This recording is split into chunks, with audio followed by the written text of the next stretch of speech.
I'm going to start out in prayer because Jesus always makes what I say better. So for y'all's sake, we're going to just start in prayer and then we will start, but just be excited because this is about to be so fun. Dear Lord, we thank you so much for vision. We thank you so much for the dreams that you've placed in our hearts. And Lord, I ask that you just open everybody's heart tonight, open everybody's mind tonight so that they would be here for the big dreams that we know that you have for us, that they would be able to receive them, that they would be able to see them. And even if they don't see them, that they would continue to just take the steps so that each day we can see it more and more clear. We know that you know everything from the beginning to the end already. And so we are so grateful for your provision. And I'm just asking that you give everybody supernatural faith like we've never had before, to believe in this big vision that you've put on our hearts. We love you so much, Jesus. We hope our conversation tonight is pleasing to you. In your name we pray. Amen. So today, you guys, we talk about vision. This is my favorite topic, okay? And here's the thing, is that vision is going to be your alarm clock in the morning, okay? It is the caffeine that you need. It is what is going to drive you, okay?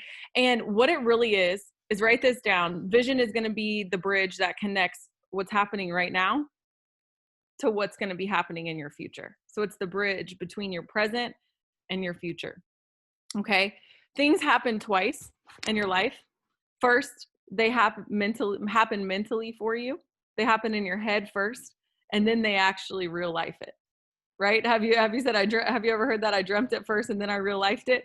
That's what this is talking about. So we have to see it first. We have to get clear on what matters. And one of the big things that I want you to reflect on after this Zoom, because we're not going to have time to go so far into things, but what I want you to reflect on is, what is success to you? Because I think that everybody has this image of what success should look like. The big house, the big car, all of these things, right? But it's so different for every person, okay? And what I really want you guys to understand is a vision is not a goal. A vision is not a goal. Okay. A goal is, I want to sign 50 distributors this month. A goal is, I want to hit presidential diamond. A goal is whatever it is. What a vision is not a number driven objective. Okay. Because you can't capture people's souls with a number. And a vision is like your soul. Okay. It's like your soul. It's not just like a strategy, right?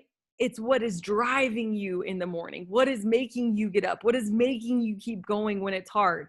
Somebody says, oh, well, you said you were going to sign 50 distributors. That's not what's going to make me get up in the morning when I don't feel like it, right? What's going to make me get up in the morning is knowing how it's going to feel when I'm writing the tuition check paid in full for my kids' college. That's what's going to make me get up in the morning, right? It's not going to be, oh, because I told myself I was going to sign 50 distributors. And so what is it? What is it? It's a picture of change that will benefit somebody more than yourself. Your vision can't just be about you. Okay. Now, it has to do with you for sure. Okay. You have to be involved 100%, but it genuinely benefits more than just you. Okay. It has to be specific enough to motivate your action, right? But broad enough to allow for personal touch, right? So what I just said, a vision of paying for your kids' college, right? That's motivating my action. But I also have a specific touch because they're my kids. That's my personal touch, is that they're my kids. It's Michaela, it's Deuce, okay? It's my kids. And it has to be something that you look forward to and you get excited about. If it doesn't evoke emotion, it's not a vision. People say if your why doesn't make you cry, right? It's kind of in the same breath. But what I want you guys to realize is it doesn't have to make you cry. It can make you smile. Right? It can make you feel something, like whenever you think about that thing and when it happens, it makes you smile. Right? And so it starts from within.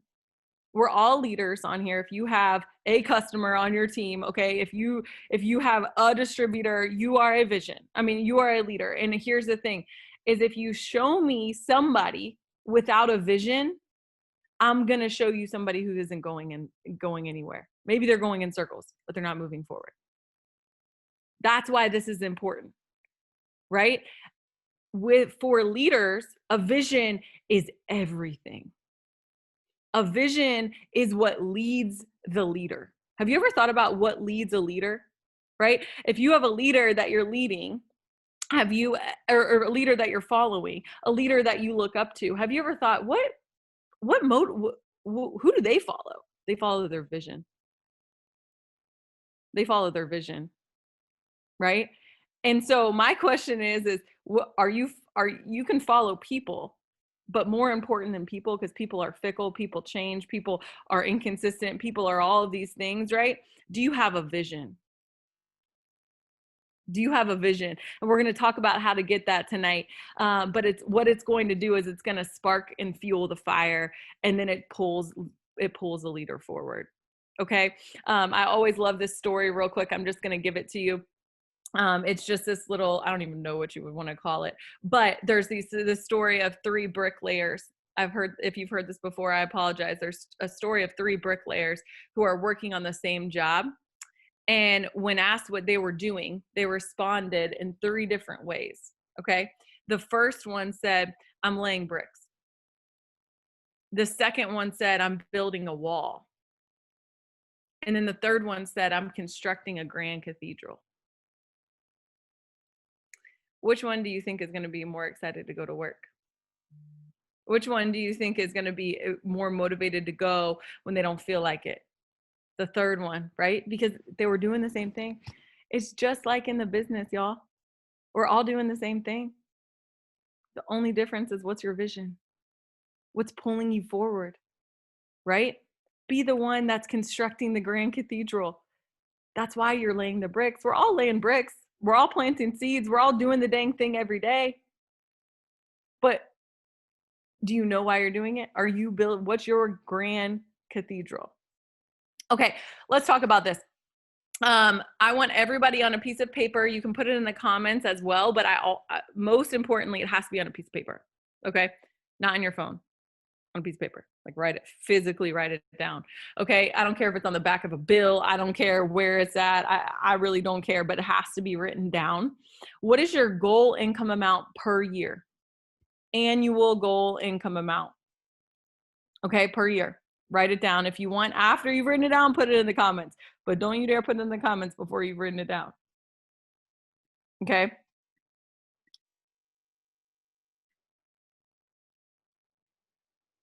Now, 200K, love it. 70, 45, 100, love it. Okay.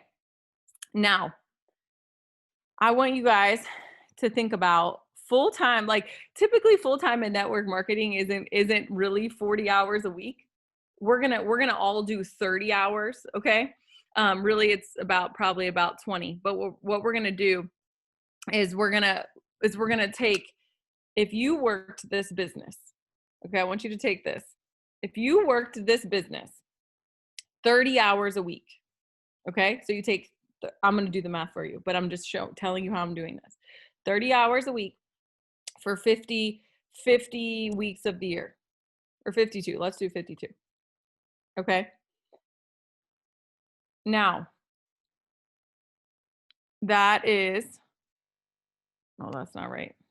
Hold on. It's 1560. Okay. So what I want you to do is divide, that's 1560 hours. So 1,560 hours. So I'm going to take Bree's, for instance. Okay. Bree put 300,000. So $300,000 divided by 1560. This number, 192.30. Okay. That is what her time, she's telling me she wants her time to be worth per hour. Per hour, she wants to be paid $192 per hour. What's yours? Put it in the comments what you got. Okay, per hour. And let's be honest, like, you're not really working probably that much, but we're just gonna do it. Okay. So let's take Breeze, 192 per hour. My question is are you valuing your time? Are you valuing your time? So is the Netflix show worth $192 per hour? Is the extra 1 hour of sleep worth $192 per hour? Is that 1 hour gossip phone call, complaining phone call that you had with your friend worth $192 per hour? What about this one? The night out of you getting wasted and then the next day dealing with your hangover. That's a lot of $192 per hour, right? Is the quality of the work that you are putting in worth $192 per hour? Here's the kicker. Would you pay yourself $192 per hour?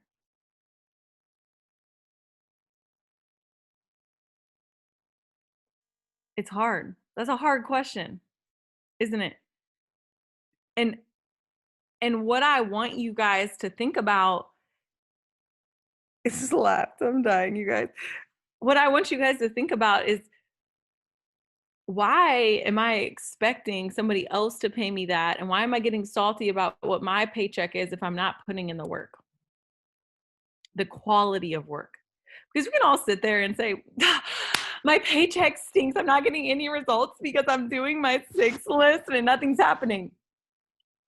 You ain't doing your 6 list $192 per hour. Okay? That's not the quality of work. You might be doing it to check a box, but you're not doing it in the way that you need to do it. Drop a 2 if you're guilty. I'm gonna drop a 2 because I know I'm guilty. I know I've been guilty of that. You might be doing it just so you can almost prove to yourself that even if you do it, you're not going to be successful. I'm going to do it, but I'm just doing it because I just want to say that I did it, even though I know I'm not going to be successful. And here's the thing, is it doesn't really matter what I say or what anybody else tells you that you're worth, or even what your research says that you should be paid for, or the value that you're creating, if you don't believe that you're worth it. Right? Believing that you're worth it begins with you. Right? I think that at the end of the day, we forget that, and not to get all preachy on you guys, but Jesus knows your worth. He knows your worth. He designed you guys for a specific reason. Why don't you know your worth? And here's what happens is that when you accept less than your value, when you accept less, you will feel stuck because you've accepted it. My rule, and I tell this to my team all the time, there's 2 things, there's 2 reasons why whatever in your life is happening. Number 1, you've created it, or number 2, you've allowed it. You've allowed that paycheck to be where it is. You've allowed your income to be where it is. Maybe you've created it. Maybe you've accepted it. Right? You start to say things like, I'm just happy to have a job. Maybe I was just crazy to believe in something that big anyways. And you start to settle. Right? And what you're doing is you're lessening your belief so you can justify lowering your expectations. You're lessening your belief. Here's the thing. I'm not saying you shouldn't be grateful for what you have. But what I am saying is that stop settling for less than what you're worth. Everybody has a process that they go through. Everybody has a growth that they go through, right? So if your paycheck, if you just joined, and your paycheck's at $500 and you're not grateful, right? Then that's something different. You can be grateful and strive for more at the same exact time. Did you know that? Did you know that? You can say, you know what? I'm grateful, but I also know this is not where I'm staying. It's not where I'm staying. So stop lowering your expectations. And what happens is when you lower your expectations, it helps with your disappointment, doesn't it? Oh, well, I just didn't expect that check anyways. And it's a dangerous, slippery slope. And when you first came into the business, maybe you looked at ambassadors and other people who had high levels of success and you started thinking, I'm going to do that. Drop a 1 in the comments is when you first came into the business, you had a thought like that. You were like, I'm going to do that. Like that girl, I relate to that girl and I'm going to do that. But somewhere along the way, it's dulled. Your belief has dulled, right? And then what happens is reality happens, right? Things become hard and then you lower your sights and then you start questioning yourself.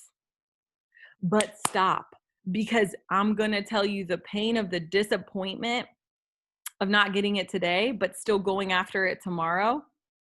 That's way less, because what the alternative is, if what you're doing is if that desire, if that belief starts doling, is 20 years from now when you look at yourself and you haven't done any of what God's called you to do. That's not just pain, that's a tragedy. Right? Because you allowed yourself to settle for less than. That is a tragedy. So what we're going to do is we're going to talk about what's really holding you back. What's really holding you back? And this isn't going to be like a feel good Zoom right now. Okay? But what we're going to do is I'm going to talk to some of these amazing leaders on here, because I want you guys to understand, and we talked about this a little bit last night about, it can be very easy to look at our situation and feel like we don't struggle, but we really want to talk about some struggles that we've been through and some limiting beliefs that we've had. And what a limiting belief is something that stopped you from fulfilling your potential. Okay. And so I'm gonna have Shay go first. Sorry to call you out, but you're right here on my screen. Okay, so when Kels mentioned this morning, I was just sitting there thinking, and the very first thing that came to my head, because I want you to think about that. Like when she said limiting belief, what's the first thing? Because what we tend to do is we're like, well, this, and then like this, and then like this, and this, and this, and this, and we start with all these beliefs. What's the biggest one that holds you back? Mine, when I very first got started, was, y'all, I grew up in about 17 different trailer parks, okay? I grew up with a lot of struggles financially. My mom was an alcoholic, divorced parents. I moved left and right. I was always the kid that didn't have what everyone else had. I was always the kid that had to grow up faster than everyone else. And I actually had a girl on my team message me this morning, and I woke up bawling at like 7:30 because I opened this text, and she was like, I heard your story, and I did the same thing. I went through the same thing. My mom was an alcoholic too. And it just made me realize that for so long, I let that hold me back. I let that hold me back because I thought that I wasn't what successful people were supposed to look like. I saw all these people that had success and these great families and all these things. And I was like, well, they're ambassador because, they had it set up for them, right? They had the great markets and the great life and the perfect family and the home and all this stuff. And I didn't have that. I started this business when I was 18, straight out of like stepping into the real world with only having experience of having nothing. I missed out of everything. I couldn't be involved in certain things. I couldn't, wear certain things that other people wore. And I just let it sit there and make me feel like I could never do something like this. And for the longest time, I was afraid to post. And then I started making money, and it started getting to my head because I was like, I didn't come from this. Who am I to think that I can make this much money? And then I started getting into my head of, well, my family thinks I'm changing and they're thinking that I'm different. And I let my family start telling me, you're letting success get to your head. You think you're better than all of us, because I started making more money and I was happy and I was doing all these great big things that I never thought that I'd ever do in my life. And it wasn't until, I started seeing this success and I started growing my relationship with the Lord and realized like this was his plan for me the whole time. Everything that I went through growing up set me up to be the person that I am. I'm so much more grateful for the things that I have. I realize that you can truly put your hands to something and make it whatever you want to. And I hope that there's people on here that feel like that, and you let your past hold you back because of where you came from. And people used to always say, why did you need this business to work so badly when you got started? You know, it was Mike Patillo. I was at an event. And he was like, why did you do this so young? Like, what? Most people are out partying and, you know, figuring out what bar they're going to go to on a Saturday night. And you're out here hustling, trying to go ambassador. Like, what made, you know, you want to do that? And it was because I was running from everything I knew I didn't want.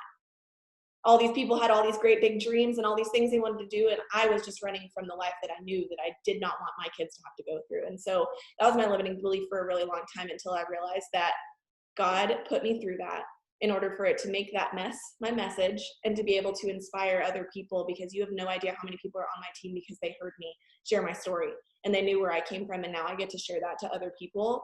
And every time I do, people come to me and say, you showed me that I can too. And so it's no longer limiting. It's what gives me the belief to keep going too. So good, so good, so good. Okay, we're gonna come back in a little bit to that. Kim, I'm gonna have you go. I honestly just want you to share your limiting belief. We're not gonna go into what happened after. We're just gonna stick with the limiting belief, and then we'll come back to the other part.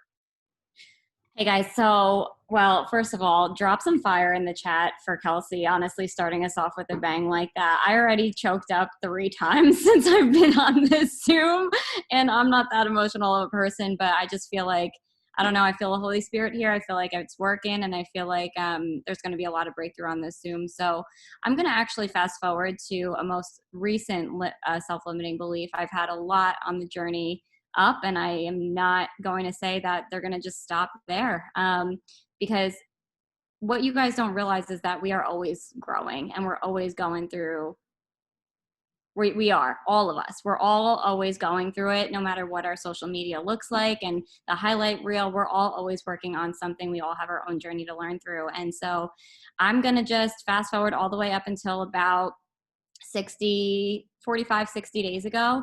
You know, I had an explosion with TikTok. As you guys know, it's what took me to ambassador, a lot of that, and just like the great leadership on my team. And I hadn't developed new leaders or really changed that many lives, I felt like, in a long time. Yes, I had numbers that were going in the system, but I felt like I was almost put at a halt. Like, I could never develop another leader. I could never show somebody how to make an extra 500 because people were just coming and going and coming and going and coming and going. And so, gosh, I feel like I'm going to cry, but like, honestly, and my team would think I'm crazy for even thinking that this was a self-limiting belief, because they look up to me so much and I don't share a lot of that with them. But I truly felt like I had hit my cap. Like, I was never going to change another life. I was never going to be able to have a message that comes into my inbox again that said, you know, because of you, look at what I've been able to do, and look at the things that I've been able, I'm sweating, change in my life. And so, you know, there were several things that I changed in my mind. I don't know if you want me to go over that now, but it was a fact of, I literally thought I was capped out. I said, I was looking at my leaders across the board, and I said, there's no way that I will be able to put in the work that I put in with you guys with other people. I'm incapable of doing that again. And I really kept that to myself for a very long time, until a mindset shift, you know, just about 45 days ago, 30 days ago, where I looked myself in the mirror and I said, you are so stupid, Kim. Look at what you've done. Look at what I've already had your hands on, like what my hands, like us together. Okay, don't go to that yet. Don't go to that. We're gonna go to that. That was my self-limiting belief. I truly just never thought that I could ever change another life after I went ambassador. That was it. Oh, I love that. And that's so perfect, because we're gonna go through all of these, and like, I want you guys, you, Shay, you guys who are sharing, like, I want you to experience some of this stuff that we're gonna go through too. So I appreciate you for sharing that. Like, it takes a lot. Like, it seriously takes a lot to share these, to be vulnerable. So can we give Shay and Kim just some love for just being vulnerable? Like, I don't think that, you know, it can be taken lightly that people are just on here sharing their hearts with you. So I appreciate you, Kim. Thank you. Okay, Rach, I'm going to go to you next. Okay, I just, I don't know. I just felt like you were going to call me first. So I started crying while Shay was talking, and then Kim was talking, but I got it together now because you said you just want us to say the limiting belief. So I will keep it together. But I don't even think I have to ask this question, but like, if you're feeling your feels right now, I just need you to drop something. We're on 8. I don't know what number we're on. Drop an 8 if you guys are feeling like some type of way and you can't even pinpoint it. I'm feeling some type of way right now, and I won't get into it. I'll say my limiting belief, and I want to know who else can relate to me with me on this one. But I'm feeling some type of way because my limiting belief was in 2016 when I had, in the beginning of 2016, I hit the high. My high was $16,000 a month as a triple. And for me, that was like rich. I was loaded in everything, not just money, just like I felt like I was cool. I made it. And then at the end of 2016, I lost it all. You guys. And so I'll dive into that a little bit more. But my limiting belief was, can I do it again? I did it once. I got in my head what I thought was at the top as a triple diamond. That was what, like, I couldn't picture anything past triple. So for me, it was like I got to the top once, got taken all the way back to the bottom because life hit me. Will I do it again? Will I be able to? Am I just a one-hit wonder? So I'm in my feels right now because it was around this time where I was at my ultimate low in the business. And this was the time when I had to figure out if I was going to do it again or if I was going to leave. And so I'm excited to unpack a little bit of that, but I'm feeling it because I'm like, that was freaking 4 years ago, but I don't know why. It's just making me feel some type of way. So I just, real quick, before Kelsey takes it away again, I just want to know if anyone, because there's a bunch of people on here, and I guess my limiting belief is more so towards the people that have been in it for a minute and you've had that success and you've made that money. And right now you're at a point where you're like, I am so pissed off with where I'm at. I don't know how God could let me hit rock bottom. I don't know. I never pictured me making $10,000 a month and now I'm barely paying my bills. If that's you, will you drop a 5 in the chat? Because I know what that feels like. And I know what it feels like to have that limiting belief of I did it once, but I don't know if I can do it again. So that was mine 4 years ago. So good. So good. I mean, it's not good that you felt that, but you know what I mean? It's just good that you're sharing because I think that so many, I mean, I can relate to that even right now in my business. Like if I'm just being honest, like I just feel like this is not where I want my business to be. Like, and everybody's rock bottom is different.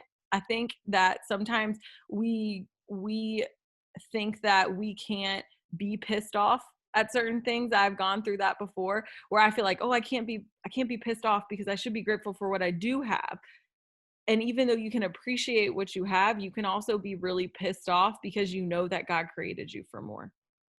And I'm giving you permission right now to be pissed off if you know that you're not living up to your full potential. That even though you're grateful for the health and the blessings that you do have, that you can still be pissed off because God's called you to more and you haven't fully stepped into that.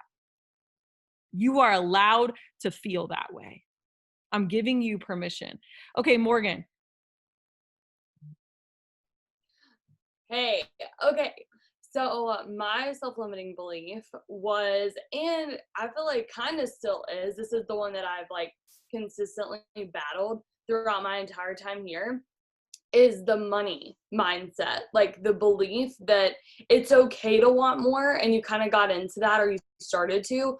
And I don't know about y'all, but I didn't grow up like necessarily how Shay did. Like my parents were together until I was a senior and we didn't have nothing, but we weren't like living lavishly, you know, any other like middle class people where you're like, yeah, we like had food, you know, we never couldn't pay bills, but we also didn't vacation. That was me. And so I grew up with like just enough being just enough. And I thought that it was weird to want more and abundantly over what I needed to just get by. And so whenever I started doing this business, all of these things that I didn't even realize had become the money blueprint that my parents had instilled in me from their parents and their parents. Now, both of my parents grew up extremely poor.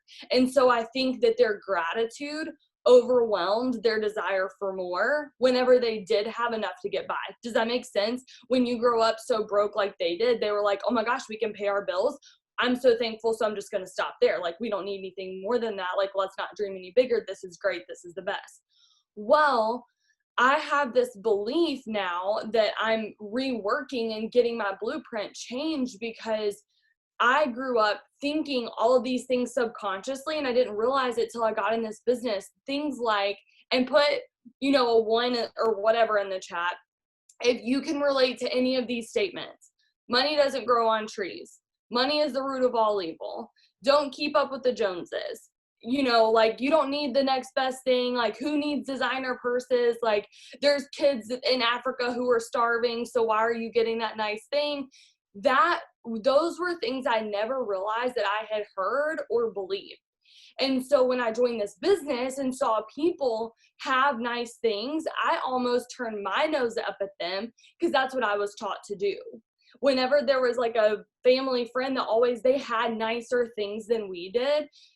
They were middle class too, but they had nicer things too. And like my mom, anytime that happened, and my mom's an incredible person, but when they would get a new car, she'd be like, their other car worked just fine. I don't know why they got a new car. You know, things like that. And it's like, bro, does your car have to be like 2 wheels left before you can get a new one? Like, what's the standard here? And so I didn't realize those things infiltrated into my own mind.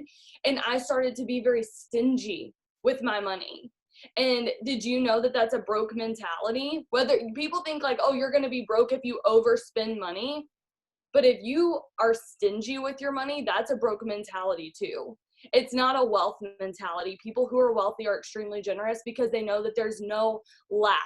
There's an abundance of income flowing into them, so they don't care to give things away. And you also realize that that gift isn't from yourself. It works, does not pay my bills. The Lord provides through it works, and he pays my bills.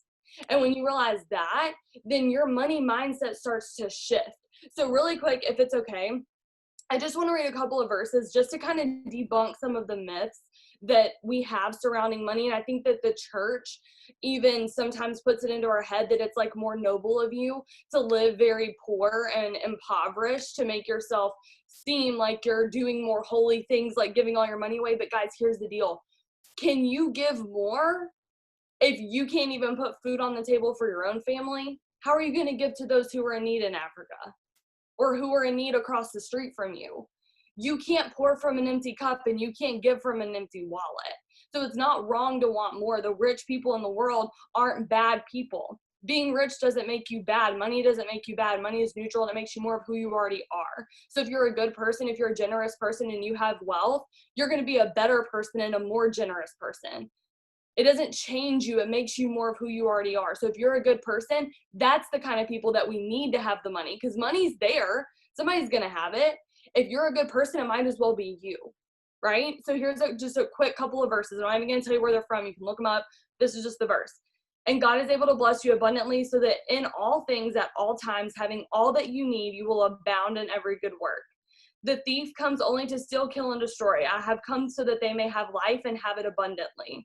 The Lord will open the heavens, the storehouse of his bounty, and send rain on your land in season, and to bless the work of your hands. And you will lend to many nations, but you will borrow from none. Now to him who is able to do immeasurably more than all we ask or imagine, according to his power at work within us. And then God is an abundant God, and he wants us to be abundant, and he wants us to glorify him with that abundance. So guys, money is not bad. When I started to make a lot of money, I started to stop myself from making that money. I started to shrink back because I thought, oh no, I don't want to be a bad person. Oh no, I don't want to be seen as this type of person. And I don't want you to do the same things that I've done. So that's the limiting belief that I'm still kind of overcoming. I love that. I love that. And I think that so often we don't even think about how that can affect us. And it's so good for us to all think about, because I didn't think that I was affected by that. Like, I was like, when I jumped into the business, I was like, if I make $100,000 a year, I'm freaking rich, bro. Like, I'm freaking rich. And I didn't see beyond that. And so we have to ask ourselves, what is our limiting belief? And I'm going to give us a second. I want all of you to write it down and share if you've already written your limiting belief down. And what a limiting belief is not, oh, me, I'm holding myself back. That's not a limiting belief. Okay. A limiting belief is a actual thing that you think. Okay. A thought. And for example, bad things always happen to me. That's a limiting belief. I'm no good at speaking to people. That's a limiting belief. All my relationships are painful. That's a limiting belief. I never make a good leader. I can never be successful at a business. They are, since it's not a fear. It's not a fear. Okay. I'm never going to be successful as one. I'm not worthy of this as one. I don't deserve well as one. Okay. So I want you to write down 2 beliefs right now. And I'm going to give us a second to write it down in paper and pen. Okay. And as I'm talking, just limiting beliefs are simply just assumptions that you make about your reality that maybe come from your experiences. They can be subconscious, and now that you're thinking about them, or I'm saying any of these out loud, or you've heard any of these amazing people talk about them, maybe some of them are starting to come to light, and they're creeping in, and they're telling you something that's ultimately not true. But I want us to think about that for a second.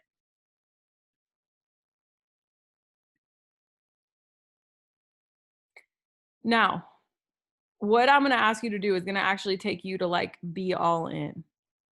Okay, like I want you to remove all distractions, and I just want you to be locked in. Okay? And you're going to hear a little bit of music playing in the background. And if you can't hear me, that's okay, but I'm going to give us some I mean, it just should be a little bit like light music. But what I want you to start thinking about is you have to believe what you just wrote down. The limiting beliefs, I want you to actually believe them. I'm not good enough. Believe it. You're not good enough. You're not good enough. You don't deserve it. I want you to believe that. You have to believe it. You can't get rid of it for the next 5 years. How does that affect your relationships? What consequences come from you actually believing that? You have to believe that you're just not good enough. You're not. You're not. You're not good enough. You can't do it. You're not a leader. Believe it. Choose to believe that. How does that affect your marriage?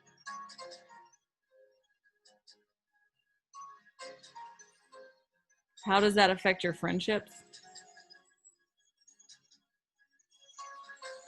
How does that affect your bank account? What about this one? How does that affect your kids? How does that affect the legacy that you're wanting to leave?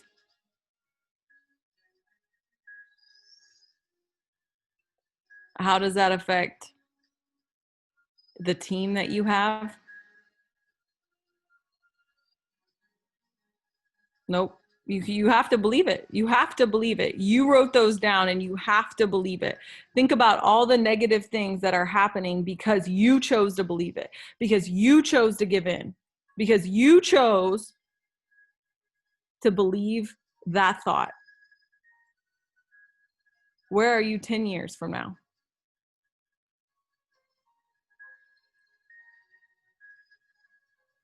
I want you to be, I'm not glad that you're crying, but I'm glad that you're feeling something. There has to be a point where you have to ask yourself, have I suffered enough? Have I suffered enough?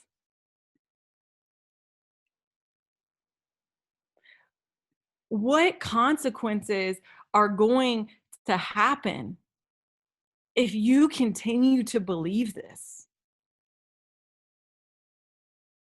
Why are you choosing to believe it? Here's one thing that I want you to write down.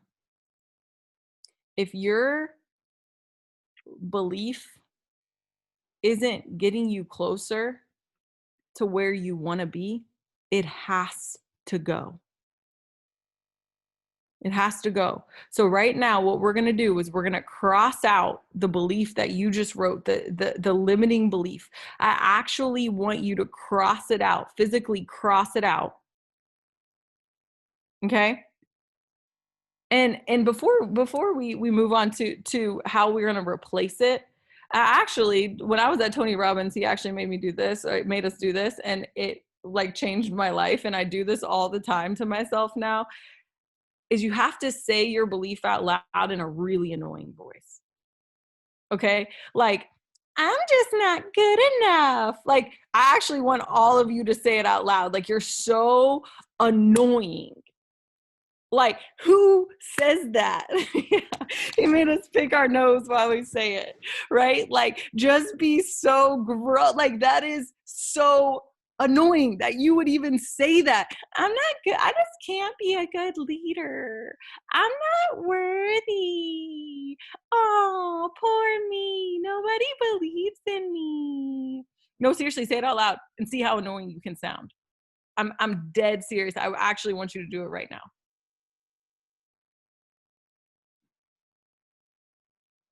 I just watched Shay's face and I'm literally dying. Oh my gosh. No, it's literally, it sounds gross, doesn't it? It sounds gross. Like, stop. So anytime you hear yourself say that, just think about how annoying you sound, right?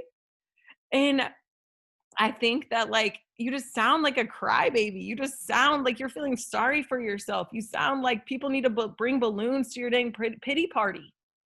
Like, no. So we're going to cross that out. And what I want you to do, yeah, it literally does make me, reminds me of my kids too. Okay. What I want you to do is write down what you need to replace that belief with. And I'm going to have each of those girls who just shared how they replaced that belief, what it took for them to get over the belief that they just shared, and how they came out of it and what they replaced it with. So Shay, I know you kind of touched on it a little bit, but I want you to kind of go into what you replaced it with or what shifted for you. Well, I think that, it kind of got to a point where I looked at everyone else that was living these lives that I wanted to live. And something you have to realize too is every single one of us on here, out of the 500 people, every single one of us has something holding us back. And it means just as much, like my limiting belief means just as much to me as yours means to you, right? And they're all the same. And so when I looked around and saw all these other people doing all these great big things and promoting and going ambassador and, making these dream paychecks that I had on my dream board, they had to get over a self-limiting belief too. They had to let go of something else. And I saw all these people that were doing these things that I wanted to do, and I got tired of watching them do it. I saw all these people doing what I wanted to do, and I was like, you know what? There are a lot of freaking stories out there of success stories of people saying they came from this and they did this and this is what they overcame, and Oprah got fired from her first job and Michael Jordan got kicked off the basketball team. Like, there's so many stories like that where it's like, were they just going to sit back and let other people do what they wanted to do? Were they just going to sit back and let somebody take that from them? And when I thought about all the things that I went through growing up, all the times I had to sleep on friends' couches because we didn't have a place to stay, and we would get another pink slip in the mail, and we'd have to go stay with my family overnight, or I'd have to miss school because I couldn't find my backpack and I didn't have clothes to wear. I mean, there's so many things I could think. And I was going to allow my kids to have to go through that too, simply because I just didn't come for money. Because I didn't look like what successful people are supposed to look like. I was going to make my future family struggle, and I was going to keep struggling because that's just all I was raised in, and that's the cards that I was dealt. That sounds just as, like, when Kelsey was mocking that, I was like, that's what I used to sound like in my head. Like, when she said that out loud, I was like, that's the point that I got where I was just sick of it. Why do I think that that's what my life was supposed to be? Who am I? I'm not supposed to sleep on couches. I'm not supposed to put my family through that. I'm not supposed to live small and live paycheck to paycheck and hate my life. I was put here for a divine purpose, something bigger than what I can see. And it's insane when you open up your heart to that and realize that you're made for more, what starts coming into your life. When you let go of the things that you were holding on to because they connected you to that limiting belief, when you let them go, your friends get better, your confidence gets better, your business gets better. And that's fully the reason that I went ambassador, is because I just stopped saying, I don't look like them. I didn't come from where they came from. Who am I to think I deserve that? And I just said, you know what? Let's do it. Because what I was doing was putting a cap on my team and not showing them that they can do crazy things either. And that their limiting belief is going to hold them back. And the moment that I let go of it, so did they. Yep. So good. So good. One thing I also want you guys to know is that it doesn't come without fear. Okay. One thing is that it's not like these beliefs don't, like, never pop into our mind before. right? They just stop all of a sudden. Somebody, you guys have all heard the quote, and I was talking to somebody's team about this the other day, and it's like, people always say faith and fear can't coexist. That's not true, in my opinion. Here's the thing. When do you need faith? When you have fear. Faith is actually activated by fear. The only way you actually use your faith is when you feel fear. So if you never felt fear, you would never have to have faith. So realize that your fear that's creeping in, any belief or fear that you're having, that is just a sign that you're about to do something really great. And you get to choose what you focus on. Okay, Kim. So I don't know if maybe some of you guys know this about just my story prior to It Works, but I lost my dad to cancer when I was in high school. My parents had a beautiful relationship. He was a very present father, very big person in my life that passed away. And, you know, just, I always bring that with me in regards to just thinking always and every day when I wake up, just being so grateful for that next breath of air. Truly, you wake up, you open your eyes, you have a gift. And that's what I always say to my team, like your mercies are seriously brand new every single morning. And I realized that, you know, if I'm just going to be going through the motions here, and if I'm just going to be putting these people in the computer and filling boxes and charting and, you know, yeah, recognition from corporate and this and that, like wonderful, great.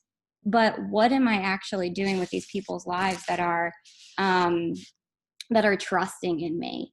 And so honestly, I just got to the point where I was so stinking uncomfortable with the lies that I was telling myself, and that I could bring in all these people and I couldn't get them from point A to point B. I couldn't even help them enroll a customer. And I just remember waking up one morning and just saying, you know what, God's mercy is new today, and I'm just going to choose to tell myself a different story. You know, life is so stinking short, you guys. And every single new lead that you get, every single new view on your TikTok you get, all those things that we do every day in our business, you guys, it is such a blessing. It's a seed, and he's trusting you with it. So for you to be holding that seed back, you're not just doing yourself a disservice, you're doing the person that is in your divine path a disservice. And I was so sick to my stomach looking back on those couple months where I was just telling myself a story that was just an absolute lie. I was sick to my stomach even thinking about the people that slipped through my fingertips because I was telling myself that story. And all of those people that could have had a different life, but might not, because I gave up on them from the start because of the story that I was telling myself. And it still makes my stomach turn. It really does. I saw somebody write in the chat when they were believing the lie. She said, my stomach hurts. That's how it got for me. And, you know, now I just look at it and I'm so uncomfy, like even just thinking about it, that I will never go back to that mindset again in my life, where I get blessed with a distributor, or I get blessed with, you know, somebody coming to me with their struggles, and I don't actually believe in them. And I see it too, because also, and I'll kind of just wrap up with exactly what Shay ended with. Then I look at my leaders who are sisters to me. And I say, if I'm holding myself back, gosh only knows what they're doing. And I don't want to be stagnant. We've done so much work on our team. Like, I don't want them to be stagnant. It's time to tell myself a different story and believe that I can change lives. That is what this business is about, you guys. And I had missed that for a couple months there, you know. So it's just been so refreshing to now make new connections with people and actually look them in the face and not just tell them I believe in them, but believe that I believe in them, and that transfers right to them. That authentic energy. But you got to get over your crap before you bring another teammate in. I'm telling you guys, no matter what your crap is, you have to get over your own stuff, because you're going to do somebody a disservice in this business if you don't get your crap together. Yep. And sometimes God will even block people. Sometimes you have to ask yourself, why am I not enrolling? I've gone through that. Why I'm doing all the things. Why am I not enrolling? I wasn't ready. I wasn't ready. And God sometimes will just say, listen, I, you're going to be ready. It's just not right now. And you, like she said, you gotta get through your crap, and you have to start seeing. One of the prayers that changed my business and my life is when I started praying, Lord, help me see people the way that you see them. The second part of that prayer is, Lord, don't bless me beyond what my character can sustain. Don't bless me beyond what my character can sustain, because here's the thing, it's great to hit a goal. It's even better to keep the goal. It's even better to sustain it. Rachel, share how you broke through. What was the breakthrough for you? Yeah, that's so good. This is a really, really good Zoom. I'm literally not texting. I'm just like this. I know I have RBF, but I'm literally soaking it all up. I'm also whooped.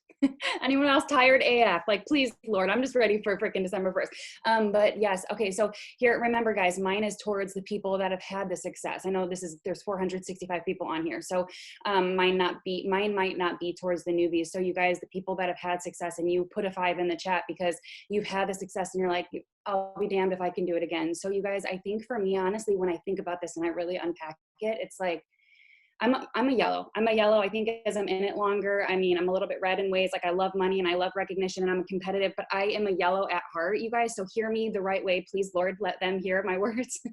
I love my team and I love you guys, but at the end of the day, nobody gives a shit how hard you have it.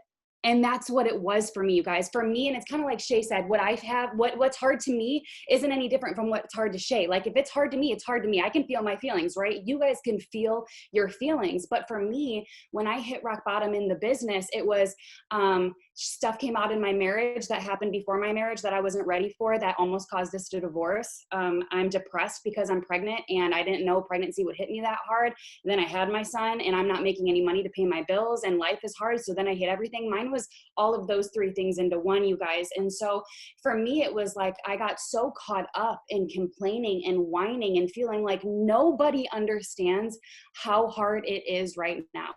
Nobody understands. And this is me, you guys, 2 years into the business. I'm a lifetime triple diamond. And here I am spending more time complaining because nobody gets it. It's easier for us to say that. Nobody understands. No, if Shay knew, she would feel sorry for me, right? We're like searching for that.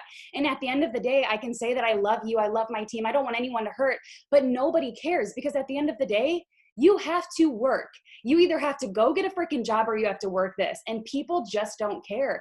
And so for me, it was like, I remember praying all of December of 2016. It was, Lord, I was so confused on if I was supposed to be a part of this business because I could not get that success up and going again. And it started messing with me that I would literally pray, Lord, if I'm not supposed to be a part of this business, just at least slam the door in my face, because there's nothing that feels worse than like not knowing if you can do it, right? And he never slammed the door, you guys. So if you're on this Zoom and you're feeling like, I just don't know, surely it wouldn't be this hard if I'm supposed to be a part of this company, right? Surely that. You're on this Zoom for a reason, you guys. Take that as the sign. And I remember in December being like, it's going to be this light shining through opening moment. I'm going to sign 6 CDTs. That's going to be my moment. And there was no moment like that, you guys. He just didn't slam the door. And I remember, you guys, and I'll pass it because I know we're getting close, but I remember when Zach went back to work, and I was the cause of that because I gave up on my business for 6 months because life hit me hard and I just didn't care about anything else except for the hard shit I was going through. And I remember in December, Zach was figuring out he needed to make the decision for our family to go back to work. And I was mortified. I was like, you've been home for 2 years and now you're going back to work. What will people think? It's my fault. And I remember being so dramatic. And he was like, he was applying for jobs. And I remember being so mad because my newborn Elijah was so hard. I didn't have postpartum, but we just lacked that connection. He was a hard baby and I didn't want to be home with him by myself. I didn't sign up for that. We were a stay-at-home family when we conceived him. And I remember we were arguing and I was like, why do you get to get a job? Like, why can't I go leave the house to get a job? Thinking that he would be like, you got to stay home and do it works. And he said, maybe you should get a job too. And a lot of people don't know that part about my story because I'm still a little salty. That was when I was like, he gave up on me. But I was like, okay, I'm going to prove you wrong because I'm the reason he's going back to work. I'm going to be the reason he comes home. And 2 months later, he came home and he's never gone back and never even had to. But anyways, I would say what got me over it was hitting rock bottom, whining, complaining, calling my upline. You don't get it. Life's hard as a new mom. My marriage sucks. All the stuff. You can complain and complain. No one cares. It kind of goes back to last night where I said you have to shit or get off the pot. And so what I did is I knew I just had to do what I did the first time. And I know that sounds easier said than done, you guys. It was very freaking hard, but I acted like a freaking new distributor student again. I stayed up later. I dumbed it down. I asked those questions. I did all the things I did the first time, you guys. So when you clear your mind and you're like, okay, no one feels bad for me. I can't make my son stop crying every damn day. I can't make my marriage be better any faster than God's timing, right? I couldn't change anything. I had to live with it and bring my business into it. And guess what? When I got my business up and running and everything else flew, like everything else settled, my life never, I mean, that was when I was really able to allow God to like just transform my life. And in 2016 is when I really like God just took over our whole life. Our marriage transformed things in ways I could have never imagined because I just let go and I stopped whining and looking for the easy way out. So hopefully that answered it, but that's how I got over it. And Lord, I can now connect to so many people, and you guys, just because you failed once does not mean that you're a failure and you can't connect and it's embarrassing. Use that, you guys. There's a lesson in that. Oh, so good. So good. Morg, do you want to add anything? I know you kind of talked about some of the beliefs and scriptures you prayed, but what, was there a moment that you just said, like, I'm so sick of hearing myself with this money thing? Yeah. Well, I know we're running out of time. Good news is I didn't listen to the directions and I already talked about how I overcame my self-limiting belief. But I can add a little bit to it. I did kind of tell you all some of the truths to replace some of the lies. And I think that that's the thing is like, you can't just stop believing that lie. You have to replace it with something. And so I think that was so powerful whenever Kelsey was like, what's your limiting belief? Now scratch it out and say the truth. Because whenever you're just like, I need to stop thinking that way.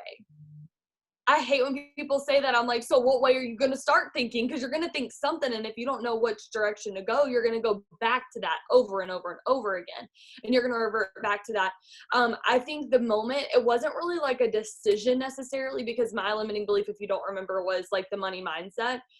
Mine wasn't necessarily like a decision, like, okay, I'm going to believe that it's okay to make money. It was more who I surrounded myself with.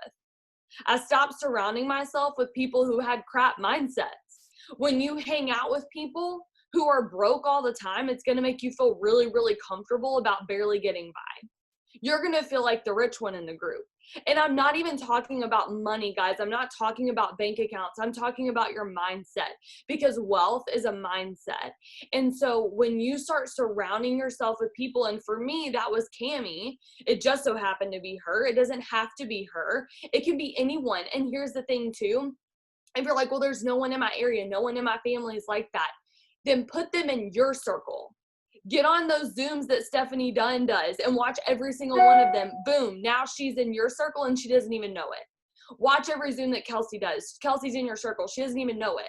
Surround yourself with those people. Follow them on social media. Hear the way that they talk.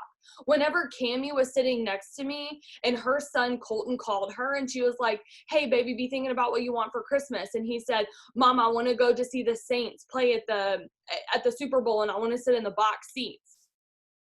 I was like, I'm pretty sure I asked for markers when I was his age. And I was like, just the 8-pack's fine. Like, that taught me, like, dude, I'm dreaming so small. This 8-year-old or however old he was is dreaming bigger than I was, you know? And so it's just surrounding yourself with people who make those things seem like no big deal. And then you see how selfless Cammie is, right? The character that she also has, and the fact that she is wealthy, right? When you look at Mark and you start seeing him and Cindy give away $1 million, did y'all see that? To the whatever it is, V Foundation. He gave away $1 million. Like, who does that? When you surround yourself with those people, you not only realize that it's okay to be rich and to have that wealth mentally and financially, but that it's good to do that, and that the Lord can bless that in so many ways if you're willing to be the blessing. And so I don't know, for me, it was just realizing that like for so long in my life, my family, after my parents got a divorce, both of my parents filed for bankruptcy, our house foreclosed. We moved from a 5-bedroom, like massive home with an in-ground pool to a 2-bedroom apartment. And that was halfway through my senior year. We lost everything. And people were paying for our electric bill. They were sending anonymous donations to us to pay for our groceries. I was working a part-time job to help put food on the table instead of getting my nails done with that money. People helped us out, and I wanted to stop being the person who needed the help, and I wanted to start being the person who was able to be the blessing to other people who needed help. And so that's how I overcame my self-limiting belief, was switching my surroundings. So some of you need to change who you're hanging out with, because you are the sum of the 5 people that you spend the most time with. So who's in your circle? Your circle is so important. Oh, so good. And I mean, if I'm leading the Zoom, it's probably going to go over on time some, so it's fine. But here's one thing that I want to remind you guys is we talked about limiting beliefs tonight and replacing them, right? So if you say I'm not a good, if one of them is I'm not a good leader, right? Is I cross it out and say, I am going to become the most amazing leader. You don't have to put like, I'm the best leader out there, because your brain's not going to believe it right away. But what you have to put is something that will allow you to become something, right? And the other thing I want you to remember is you're going to have this limiting belief, and then you're going to have another one, and then you're going to have another one. Claire Flores said this one time, and it's always stuck with me, is there was a sermon that she was listening to, and it said, sometimes we just expect things to happen. Like we hit diamond, and then we expect it to just be double, and then we just expect it to be triple, right? And there's this bridge from one mountaintop to another mountaintop to another mountaintop. And the sermon, the pastor said, from mountain to mountain, I didn't build bridges. I made valleys. I made valleys in between each mountain. Because isn't it interesting that after each mountaintop that we hit, that we feel like I'm taking 2 steps forward and 1 step back? That's the point. That's the point. I don't know if you've gotten that so far in your life, but that's the point. Number 1, it's to humble you. It's to humble you and to say, listen, you can't do anything without Jesus. Okay, you got here, and I'm gonna bring you back down here. But every trek up the mountain prepares you for the mountaintop. It gives you everything that you need to sustain the mountaintop.